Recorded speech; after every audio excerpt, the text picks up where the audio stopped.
नवीन वर्षाच्या सुरुवातीला state bank of इंडियानं स्वस्त कर्जाची भेट दिली आहे। एसबीआयचं कर्ज स्वस्त होणार आहे। एसबीआयनं लँडिंग रेट 0.90% घटवला। नोटाबंदीनंतर बँकांमध्ये आलेल्या पैशानंतर हा निर्णय घेतल्याचं बोललं जात आहे। एसबीआयच्या या निर्णयानंतर दुसऱ्या बँकेचे रेटही कमी होण्याची शक्यता आहे। सर्वसामान्यांना आनंदाची बातमी आहे। आजपासून एटीएम मधून 4,500 रुपये काढता येणार आहेत। आरबीआयनं एटीएम मधून पैसे काढण्याच्या मर्यादेमध्ये वाढ केली आहे। चलन तुटवड्यामुळे आरबीआयनं एटीएम मधून पैसे काढण्याला मर्यादा घातली आहे। यापूर्वी प्रत्येकाला एटीएम मधून दर दिवशी केवळ 2,500 रुपये काढता येत होते, मात्र आता आरबीआयनं त्यामध्ये वाढ करून ही रक्कम 4,500 नेली आहे। जसजसा चलनी नोटांचा पुरवठा वाढत जाईल तशी पैसे काढण्याची मर्यादा आणखी वाढण्याची शक्यता आहे।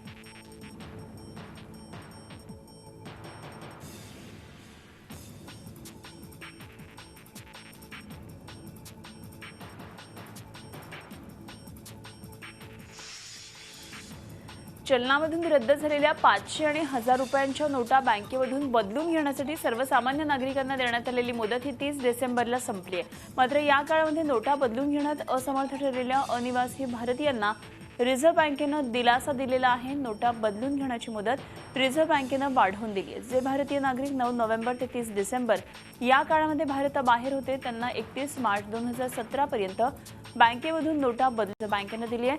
या निर्णयानुसार भारतीय नागरिकांवर नोटा बदलून घेण्यासाठी कुठलेही बंधन नसेल, मात्र अनिवासी भारतीयांना फेमा कायद्यानुसार प्रति व्यक्ती 25,000 एवढीच रक्कम बदलून घेण्याचं बंधन आहे। आणि तर बातमी आहे सर्वसामान्यांच्या कामाची। देशभरामध्ये अत्यावश्यक सेवांसाठी असलेला 112 म्हणजेच 112 हा एकमेव नंबर आता नव्या वर्षात कार्यान्वित झालाय। पोलीस, ॲम्ब्युलन्स, अग्निशमन दल या सगळ्या सेवांसाठी 112 हा एकमेव इमर्जन्सी नंबर असेल। पोलिसांसाठी 100, अग्निशमन दलासाठी 101, ॲम्ब्युलन्ससाठी 102 आणि आपत्कालीन संकटासाठी 108 हे क्रमांक होते। मात्र आता एवढे नंबर लक्षात ठेवण्याची गरज राहणार नाहीये, कारण आता केवळ 112 म्हणजेच 112 हा नंबर डायल केल्यास या सगळ्या अत्यावश्यक सेवा उपलब्ध होणार आहेत। ट्रायनं हा प्रस्ताव टेलिकॉम मंत्रालयापुढे ठेवलेला होता। अमेरिकेतल्या 911 आणि इंग्लंडमधल्या 999 या इमर्जन्सी नंबरच्या धर्तीवर भारतात आता 112 हा एकच इमर्जन्सी नंबर असणार आहे। शिवसेना प्रमुख बाळासाहेब ठाकरे यांचं देशातलं पहिलं स्मारक कल्याणच्या काळा तलाव इथं साकारण्यात आलंय। लवकरच त्याचं लोकार्पण होणार आहे। या स्मारकात बाळासाहेबांचा 22 फूट उंच पूर्णाकृती पुतळा उभारण्यात येणार आहे। कोल्हापूरमधल्या शिल्पकार संताजी चौगुले यांनी हा पुतळा साकारलाय। 1.5 वर्षांच्या मेहनतीनंतर संताजी चौगुले यांनी हा पुतळा साकारलाय। कोल्हापुरातून हा पुतळा कल्याणच्या दिशेने रवाना झालाय। ढोल ताशांच्या गजरात हा पुतळा कल्याणकडे मार्गस्थ झालेला आहे। हा पुतळा साकारत असताना स्वतः शिवसेना पक्षप्रमुख उद्धव ठाकरे यांनी जातीनं या शिल्पशाळेला भेट देऊन पुतळ्याची पाहणी केली होती।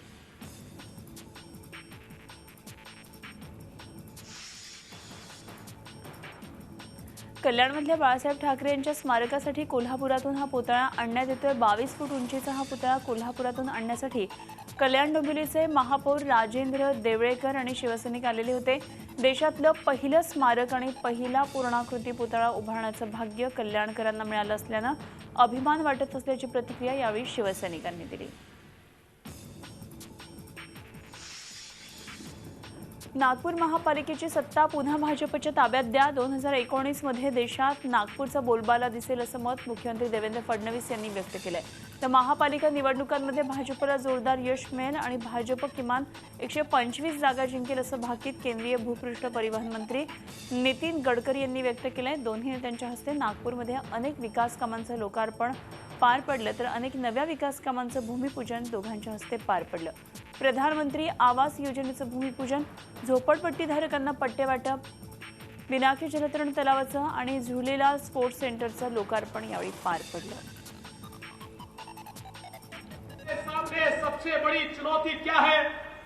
जो विकास का काम हम करें वो विकास का काम केवल अमीरों के लिए नहीं, केवल संपन्नों के लिए नहीं, केवल मुट्ठी भर लोगों के लिए नहीं, तो ये विकास होना चाहिए नागपुर में बसने वाले गरीबों के लिए, मध्यम वर्गीयों के लिए, झोपड़पट्टी में रहने वाले लोगों के लिए।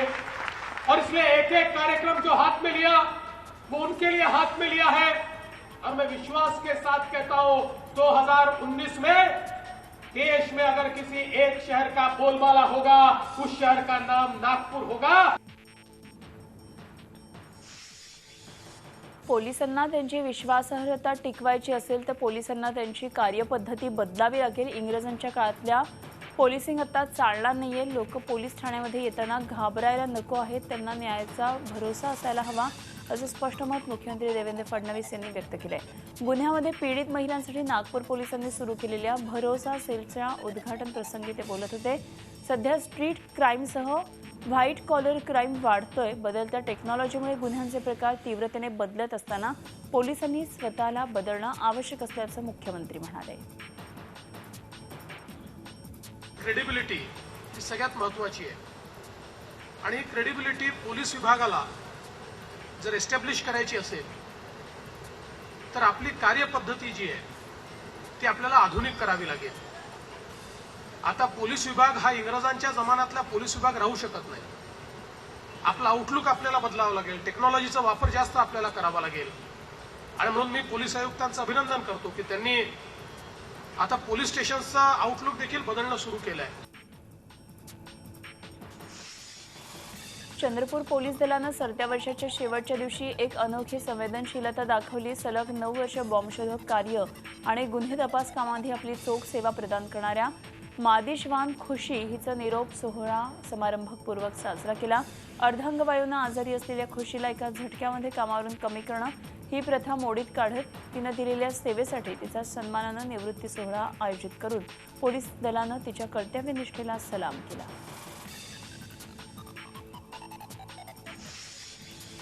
वाढत्या कट्टरतावादावर नियंत्रण मिळवण्यासाठी देशामध्ये समान नागरी कायदा लागू करण्याची मागणी विश्व हिंदू परिषदेनं केली आहे. नागपूरमध्ये संपन्न झालेल्या 3 दिवसाच्या बैठकीमध्ये या संबंधीचा प्रस्ताव पास करण्यात आला. ही मागणी फक्त आपणच केलेली नसून देशातल्या न्यायपालिकेनं देखील या संबंधांना निवाडा दिल्याचं विश्व हिंदू परिषदेचे महामंत्री सुरेंद्र जैन यांनी आज नागपूरमध्ये आयोजित एका पत्रकार परिषदेत सांगितलं. नागपूरमध्ये सुरू असलेली 3 दिवसांची बैठक आज संपन्न झाली.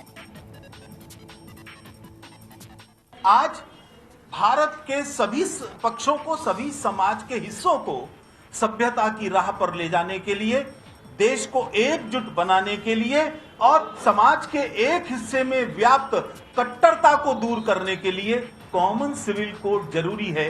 ये मैं नहीं कह रहा, ये भारत की न्यायपालिका कह रही है और संविधान भी कहता है. इसलिए कॉमन सिविल कोड होना चाहिए. हमने एक कार्य योजना बनाई है बजरंग दल का विस्तार करने. देश के हर गांव में, शहरों के हर मोहल्ले में बजरंग दल का निर्माण किया जाएगा. उनको व्यापक स्तर पर त्रिशूल धारण कराया जाएगा. अज्ञातांनी एका सरकारी मराठी शाळेमध्ये खोल्यांमध्ये कुलूप तोडून प्रवेश करून सामानाची नासधूस केल्याचा प्रकार बेळगावातल्या हलगा मराठी शाळेमध्ये उघडकीला आला. 31 डिसेंबरच्या रात्री काही अज्ञातांनी हा प्रकार केला. शाळेच्या मैदानामध्ये खेळायला गेलेल्या मुलांनी बघितल्यावर हा प्रकार उघडकीला आला. चौथ्यांदा शाळांचे दरवाजे तोडून सामानाची नासधूस करण्याचा हा प्रकार घडलाय. या प्रकरणी बेळगाव पोलिसांनी तपास सुरू केलाय. नंदुरबार तालुक्यामधल्या सिद्धगव्हाण गावामध्ये एकाच कुटुंबातल्या 3घांनी आत्महत्या केल्याचा धक्कादायक प्रकार समोर आलाय.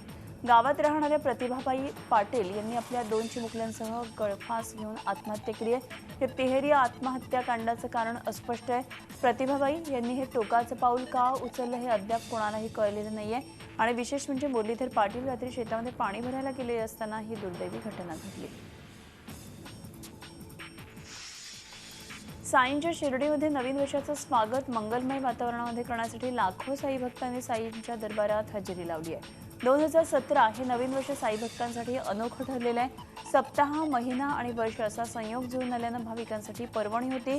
नवीन वर्ष साईंच्या सानिध्यात घालवताना भजन कीर्तनात साई भक्त तल्लीन होताना दिसले. देशातीलच नव्हे तर विदेशातील साई भक्तांनी मोठ्या प्रमाणात यावेळी गर्दी केली. जास्तीत जास्त भाविकांना दर्शन मिळावं यासाठी मंदिर रात्रभर उघडं ठेवण्यात आलं होतं. फार सुंदर दर्शन झाले आमचे. बरोबर 4.5 तास आम्ही लाईनीत उभे होतो, पण काही थकवा जाणवला नाही. भरपूर आनंद झाला आणि आनंदाने दर्शन झाले. माझा आणि माझा मित्र या नवीन वर्षात आम्ही सगळ्यांना सगळं सुख समृद्धीचं जावं सगळ्यांना आणि सगळे आनंदाने राहावं त्याची प्रार्थना केली. बहुत आस्था है, बाबा ने हमें सब कुछ दिया है और बाबा के साथ ही हम नया साल का आरंभ कर रहे हैं. पुणे जिल्ह्यामधल्या इंदापूरमध्ये व्यसनमुक्त संघ आणि पतंजली युवक समितीच्या वतीनं दारू नको दूध प्या या अभिनव कार्यक्रमाचं आयोजन करण्यात आलं होतं. सरत्या वर्षाला निरोप आणि नवीन वर्षाचं स्वागत करण्यासाठी या कार्यक्रमाचं आयोजन करण्यात आलं होतं. मद्यपान करून वाहन चालवणाऱ्या तसंच तरुणांच्यात मद्यपानाचं प्रमाण वाढलेलं आहे, त्यामुळे होणारे अपघात आणि मृत्यूंचं प्रमाण वाढलंय. याचबरोबर नशेमुळे अनेक छोटे मोठे गुन्हेही याच दरम्यान घडत असतात आणि गुन्ह्यांमध्ये मोठ्या संख्येनं वाढ होत असताना दिसतंय. अहमदनगर जिल्ह्यामधल्या संगमनेर तालुक्यामधल्या घारगाव पोलीस ठाण्यामध्ये नेमणुकीला आलेल्या सहाय्यक फौजदार अशोक हनुमंत शिदोरे या वाहन चालक पोलिसांनी रात्री मद्यधुंद अवस्थेत नाशिक पुणे महामार्गावर पोलिसांची सरकारी गाडी रस्त्यावर आडवी लावली. मद्यधुंद झालेल्या पोलिसाचा प्रताप तिथे उपस्थित असलेल्या नागरिकांनी मोबाईलमध्ये कैद केला. भर रस्त्यावर सुरू असलेल्या पोलिसाचे नाट्य बराच वेळ सुरू होतं.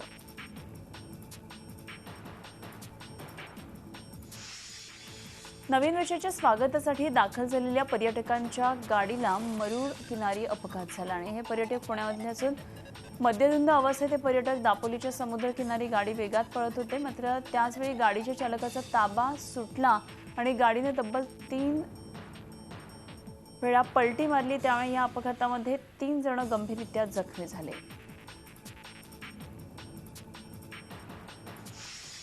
धुळे जिल्ह्यामधल्या रक्तश्रेय या संस्थेनं रक्तदान उपक्रम राबवून अनोख्या पद्धतीनं नवीन वर्षाचं स्वागत केलं. धुळे जिल्ह्यामधल्या युवक बिरादरी आणि रक्ताश्रय ग्रुपतर्फे गेल्या 33 वर्षांपासून हा उपक्रम राबवला जातोय. दरवर्षी 31 डिसेंबरच्या मध्यरात्री ठीक 12 वाजता रक्तदान करून नवीन वर्षाचं स्वागत करण्याची परंपरा या संस्थांनी जोपासली आहे. यावर्षी धुळे शहरासह ग्रामीण भागातल्या तरुणांनी एकत्रित येऊन मध्यरात्री रक्तदानानं नवीन वर्षाचं स्वागत केलं. नवीन वर्षाच्या कॅलेंडरमध्ये आक्षेपार्ह मजकूर असल्याचा आक्षेप घेत ठाण्यामध्ये राष्ट्रवादी काँग्रेसच्या वतीनं दाते पंचांग या कॅलेंडरच्या प्रती जाळून निषेध केला. यामध्ये प्रजासत्ताक दिन, डॉ. बाबासाहेब आंबेडकर जयंती आणि बुद्ध पौर्णिमा यासारख्या दिवशी या ठिकाणी अशुभ दिवस असल्याचं लिहिलेलं आहे आणि याचाच निषेध करण्यासाठी राष्ट्रवादी काँग्रेसचे शहर अध्यक्ष आनंद परांजपे यांच्या नेतृत्वाखाली या प्रतींचं दहन करून पंचांगाबरोबर कॅलेंडरचा देखील निषेध करण्यात आला. आपण सर्वजण एक आहोत, सर्वजण समान आहोत हा संदेश देण्याच्या उद्देशानं पिंपरी चिंचवड आणि पुण्यामधले काही उद्योजक एकत्र आले. त्यांनी हा संदेश देण्यासाठी थायलंडमध्ये सर्वात मोठी अंडरवॉटर ह्युमन चेन अर्थात मानवी साखळी तयार केली आणि त्याची नोंद गिनीज बुक ऑफ वर्ल्ड रेकॉर्डमध्ये झाली आहे. समुद्रात 182 जणांनी मानवी साखळी करणं हे खरोखरच कठीण काम आहे आणि ते त्यांनी यशस्वी पूर्ण केले, म्हणूनच त्यांची दखल गिनीज बुक ऑफ वर्ल्ड रेकॉर्डने घेतली आहे. महाराष्ट्राच्या धार्मिक वैभवाचं प्रतिनिधित्व करणाऱ्या वारकरी संप्रदायाची आता आधुनिकतेकडे वाटचाल होणार आहे. वारकरी संप्रदाय आता हायटेक होतोय आणि आता राज्यात संत वाङ्मयाची परीक्षा ऑनलाईन होणार आहे. समानतेची शिकवण देणाऱ्या भागवत धर्माची खरं तर आता खूप गरज आहे आणि ते ज्ञान जास्तीत जास्त तरुणांकडे जाण्यासाठी शांती ब्रह्म श्री एकनाथ महाराज मिशननं उचललेले पाऊल नक्कीच फायदेशीर ठरेल यात शंका नाही. अकोल्यामधल्या जवळपास 1000 महिलांचा जथ्था द्वारका, सोमनाथ आणि इतर तीर्थक्षेत्रांच्या दर्शनासाठी रवाना झालेला आहे. अकोल्यामधल्या शिवसेना नगरसेविका राजेश्वरी शर्मा यांनी या सर्व महिलांसाठी मोफत यात्रा सहल आयोजित केली आहे. 31 डिसेंबर ते 6 जानेवारी अशी ही यात्रा असणार आहे. मागच्या वर्षी शर्मा यांनी 500 महिलांना वैष्णोदेवीचं दर्शन घडवलं होतं. राज्यात महापालिका निवडणुकीची घोषणा बाकी असली तरी त्याचे पडघम आता वाजायला सुरुवात झाली आहे. नाशिकच्या थंडीनं आता गणपती बाप्पांना सुद्धा हुडहुडी भरू लागली आहे. गेल्या 8 दिवसांपासून नाशिक शहरातला पारा हा सातत्यानं घसरत चाललाय. ठिकठिकाणी शेकोटी करून थंडीपासून बचाव केला जातोय. मात्र या थंडीपासून शहरातल्या देवांची सुटका झालेली नाही. त्यामुळे नाशिकच्या रविवार कारंजावरील चांदीच्या गणपतीला रात्रीच्या वेळी पांघरूण घालून थंडीपासून बाप्पाचं रक्षण केलं जात आहे. थंडीचा जोर असाच कायम राहिला तर येत्या काळामध्ये नदीकाठी असणारी इतर देवस्थानही आपल्या देवाचं अशाच पद्धतीनं घोंगडी पांघरून थंडीपासून बचाव करण्याची शक्यता नाकारता येत नाही. अटल आरोग्य सप्ताहानिमित्तानं नाशिकचे पालकमंत्री गिरीश महाजन यांच्या पुढाकारानं नाशिकमध्ये आरोग्य महाकुंभचं आयोजन करण्यात आलं. नवीन वर्षाच्या स्वागताला 1 जानेवारीला नाशिकमध्ये महाआरोग्य शिबिराचं आयोजन करण्यात आलं. 1 लाखाहून अधिक रुग्णांची तपासणी करण्याचा मानस पालकमंत्र्यांनी व्यक्त केलाय. कान, नाक, घसा, दृष्टी या आजारासह हृदयविकार, किडनी, मधुमेह अशा रोगांवरही उपचार केले जाणार आहेत. सरकारी अधिकारी, सेवाभावी संस्था यांच्या माध्यमातून आरोग्य शिबिर राबवलं जाणार आहे.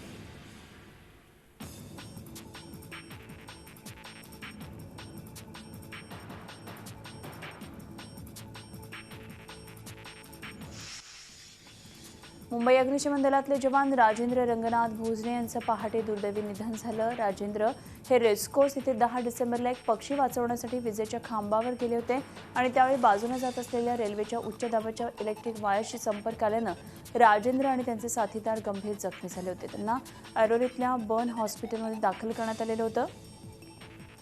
पण 21 दिवसांची त्यांची मृत्यूशी झुंज अखेर अपयशी ठरली. भायखळा अग्निशमन केंद्रात राजेंद्र यांना शेवटची मानवंदना देण्यात आली. राजेंद्र यांना शहीद जाहीर करण्याची मागणी त्यांच्या कुटुंबियांनी केली. ठाण्यातल्या सरस्वती शाळेमध्ये शिकणारा ओंकार अलंकार मोगरे एका खासगी रुग्णालयामध्ये मृत्यूशी झुंज येतोय. त्याला TBM हा मेंदूचा आजार झाला आणि 7 वर्षाच्या ओंकारवर अनेक दिवसांपासून उपचार सुरू आहेत. त्याच्या उपचारांसाठी ठाण्यामधल्या काही राजकीय नेत्यांनी हातभार लावला असला तरी मोगरे कुटुंबाला आणखी आर्थिक मदतीची गरज आहे. आजवर त्याच्या 2 शस्त्रक्रिया झालेल्या आहेत. त्याच्यासाठी 6 लाखांचा खर्च झालेला आहे. आणखी शस्त्रक्रियेची गरज असल्यानं मोगरे कुटुंबियांनी आर्थिक मदतीसाठी आवाहन केलंय. पनवेलमधल्या महिलेच्या हत्येचा छडा लावण्यात नवी मुंबई पोलिसांनी यश आलेलं आहे. 35 वर्षाच्या महिलेच्या शरीराचे तुकडे करून हत्या करणाऱ्या एकाला अटक करण्यात आली आहे. मुजावर उर्फ हाजी असं या व्यक्तीचं नाव आहे. हाजी हा पेशानं रिक्षा चालक आहे. हाजी आणि मृत महिलेचे विवाहबाह्य संबंध होते आणि या संबंधातून हाजीला या महिलेचा आपल्या व्यतिरिक्त दुसऱ्या एखाद्या व्यक्तीसोबत संबंध असल्याचा संशय आला. यातून ही हत्या झाल्याचं पोलीस तपासात उघड झाले. पनवेलमधल्या सिमरन मोटर्सच्या बाजूला असलेल्या झुडपात या 35 वर्षाच्या महिलेचा मृतदेह आढळला होता. तिच्या मृतदेहाचे तुकडे करून पोत्यामध्ये टाकण्यात आले होते. त्या महिलेची ओळख पटल्यानंतर क्राईम ब्रँचचे आमचे अधिकारी आणि आमची टीम जी ऑलरेडी त्याच्यावर काम करत होती त्यांनी त्या ठिकाणचाच एक रिक्षा चालक आहे त्या रिक्षा चालकाला ताब्यात घेऊन चौकशी केल्यानंतर त्यांनी त्या महिलेला निर्गुणरित्या खून केल्याचं निष्पन्न झालं. त्याला पोलिसांनी अटक केलेली आहे. चौकशीमध्ये त्यांनी हा गुन्हा केल्याचं कबूल केलेलं आहे. कचऱ्यातले प्लास्टिक ही मोठी समस्या आहे. मात्र नवी मुंबई महापालिकेनं कचऱ्यातल्या प्लास्टिकवर प्रक्रिया करून त्याचे रस्ते बनवण्यासाठी वापर केला. नवी मुंबई पालिकेनं असे एकूण 10 रस्ते बनवलेत आणि त्यासाठी पालिकेला प्लास्टिक विकत घ्यावं लागलेलं नाही. पालिका घनकचरा व्यवस्थापन केंद्रावर येणाऱ्या प्लास्टिकवर प्रक्रिया करून त्यापासून तयार झालेले दाणे हे डांबरी रस्ते बनवताना वापरण्यात आले. प्लास्टिक वापरल्यामुळे रस्त्यावर खड्डे पडणार नाहीत आणि रस्ते पावसातही टिकून राहतील असा आशावाद पालिका आयुक्तांनी व्यक्त केलाय. हे रस्ते 1 वर्ष टिकून राहिले तर इतरही रस्ते अशाच रीतीनं बनवण्यात येतील असंही पालिका आयुक्त तुकाराम मुंढे यांनी स्पष्ट केलंय. पनवेल परिसरामध्ये आजपासून LBTची अंमलबजावणी लागू होतीये. 29 गावांना एकत्र करून ऑक्टोबर महिन्यात सरकारनं याबाबत अधिसूचना काढली होती आणि त्यानुसार आजपासून पनवेलकरांना विविध वस्तूंवर LBT कर भरावा लागणार आहे. विविध वस्तूंवर 0.25 ते 7% कर आकारण्याची तरतूद सरकारनं केली आहे. या कराच्या माध्यमातून सुमारे 550 कोटी रुपये कर हा पनवेल महापालिकेच्या तिजोरीत जमा होण्याची शक्यता पालिका प्रशासनानं वर्तवली आहे.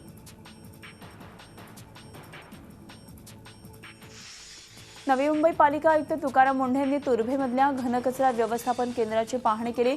पालिका सभागृहात सर्वपक्षीय नगरसेवकांनी विशेषतः राष्ट्रवादी काँग्रेसच्या नगरसेवकांनी तुर्भेमधल्या घनकचरा व्यवस्थापन केंद्राचा मुद्दा उपस्थित केला होता. शहरामधल्या कचरा टाकायला जागा शिल्लक राहिली नसल्याची ओरड या नगरसेवकांनी केलेली होती.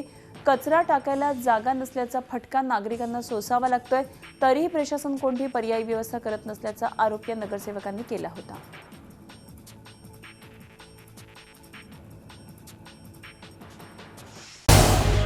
झी 24 तास रहा एक पाऊल पुढे.